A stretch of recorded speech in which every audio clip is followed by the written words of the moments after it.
To be honest, this episode of Bleach was kind of BS. I don't know how they get off on releasing a 6-minute episode, but I guess we're just gonna have to accept that.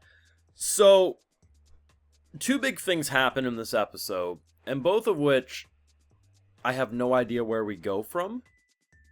Ukitaki's out here doing something that the Quincy King didn't see coming, meaning the Almighty was actually stumped. We have a bit of stabilization in our lives right now, but only for as long as he's alive. So that raises a question: is there anything we can do to manipulate and allow us to be able to continuously get the jump on him? What that's gonna be? No idea. And then Aizen's back. And, I get it. It's not an Ichigo. But the fact that the first thing we see of anyone even attempting to go against Aizen loses every single finger, and he's like, nah, I don't think I will take that seat. We're about to unleash a feral dog who's been chained up for 2 years at this point. We might be able to get the jump on the Almighty more than it was looking, but at the same time, it probably is just going to get far worse before it gets better. Good luck, Ichigo. You know, I have those full live reactions over on Patreon. If you want to see my full thoughts to any of this Bleach greatness, it's over there exclusively. So, I'm not always the biggest fan when you take a bit of a detour to do a backstory. But I'll say this right here. The Ukitake stuff was brilliant. I could have gone the entire episode just with the flashback, to be honest. Nothing even like too crazy. No Aizen cutting off fingers. No, you know, what the hell, Jesus, that your organs are covered in smoky grossness because of Mimi over here. But you know what, remove all that, only show me the backstory. I would have enjoyed this episode. In a lot of ways, this actually is a setup episode, and some people are going to say, what are you talking about? Look at the two crazy big moments. And sure, but at the end of the day, this was a setup episode because we set up the stage for Ukitake to be, you know, stabilize everything, and we set up the release of Aizen. And then there's a big backstory of how ultimately this dude's body got so corrupted to basically be able to, you know, survive, but also the hell on earth that he's put through. By all accounts, this is a setup episode. Now, was that setup episode boring? Absolutely not. This episode was exhilarating. There's no other way to put it for me. But I love the fact that, because this isn't a trope I necessarily hate, but I find myself siding with the side of an anime community that's like, oh man, just cut back to the thing we want to see, more than I'm like, okay, it's probably okay to take a bit of a detour and show a backstory. The backstory, I think, was fantastic, and it didn't feel distracting. The initial, like, moment when I'm like, okay, like, there's so much shit going on, like, do we really need to detour over here? But they quickly showed me why we did. It was so wonderfully done.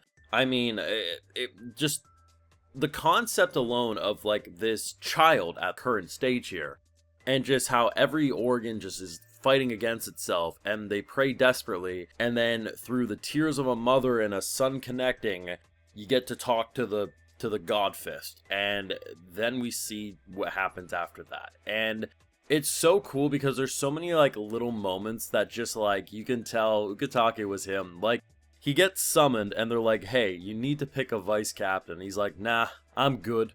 And they're like, no, seriously, you need to pick a vice captain. If you fall in battle, then he's like, nah, I'm good. When I die, put whoever you want in charge and they'll bend to your will. But I'm good. And I'm like, can you say best boy energy right there? Like, that is just so he's him energy that I love it. And the idea of building up to the stabilization, because the world's basically just shit out of luck. The Soul King's dead.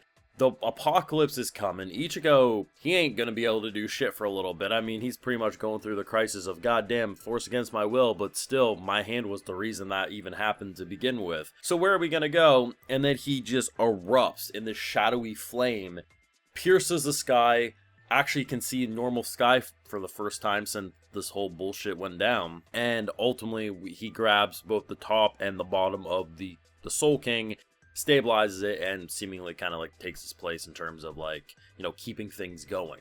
Now, let's just be honest. Quincy King was shook. He's like, what the? Why didn't I see that coming? I see all. Like, why was it?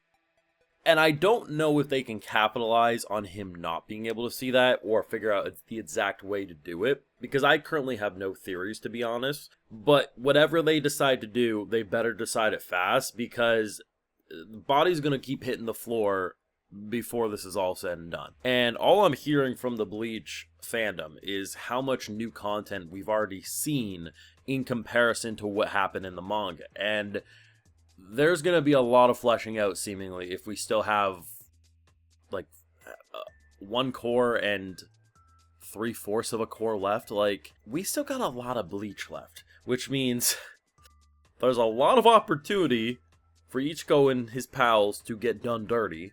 There's a lot of opportunity to flesh out probably a lot of characters you don't expect to be fleshed out. But most importantly, there's probably going to be an appropriate amount of time for epilogue to do the capstone for this wonderful, wonderful anime. Either way, though, this episode was not what I was expecting at all. Like, I figure, hey, you know, it is a shonen at the end of the day. Cutting to different characters, seeing their fights, being like, damn it, can we just get back to Ichigo? That's kind of like what happens in a lot of these shows. But man, 1,000 Year Blood War is just, it's cooking. It's cooking well. And Aizen being back, man, like, that scene of being like, hey, I'm gonna release your mouth, and so you can talk. I know it's been a couple of years, you probably can't. And then the fact that he approaches, right? He approaches like, yes. It's just like, where do you go with that? Because a guy like Aizen, right? Even say he works with us. And even, like, this is the type of character that if he actually worked with us to, like, say, kill the Quincy King, he would then turn his sword against us once that's no longer. Like, he's the type of guy, like, I just don't see going back to a cell, being reformed. It's more of, I'll stab you in the back when I feel like I no longer need you, or it will no longer be entertaining. And that's a little frightening. Now, on one hand, it's great entertainment for a viewer, but as a character in this world, just death flags got raised on practically everyone. I mean, if they end up in a situation where they simultaneously have to fight Aizen and the Quincy King, this will turn out to be one of the biggest L's and mistakes a character in a battle shonen has made, because I don't know if we can trust Aizen at all. But in one thing I can trust about him is that whatever bullshit he's about to do, it's going to be entertainment gold. Let me know what you thought on this week's episode of Bleach. Did you enjoy the shift in perspective? And honestly, theories if you got any on how the hell we're going to defeat the Almighty. Let me know your thoughts down below. Be sure to leave a like if you enjoyed. Subscribe if you're new around here. Of course, ring that bell. And like I mentioned, we have full live reactions over on Patreon. And hey, while you're over there, I'll also give you a video shout out. Alright, so today we got Jessica L. Compton, Ishta, Mauve, we have Jarl Balgruff, and we also have Omar. So I appreciate the support, everyone. Please take care. And, if you ever come face to face with someone who's been chained up for 2 years and he's looking that cool, calm, and collected, don't be like the dude who lost his fingers. Turn tail and run. It ain't gonna work out for you. Have a good one.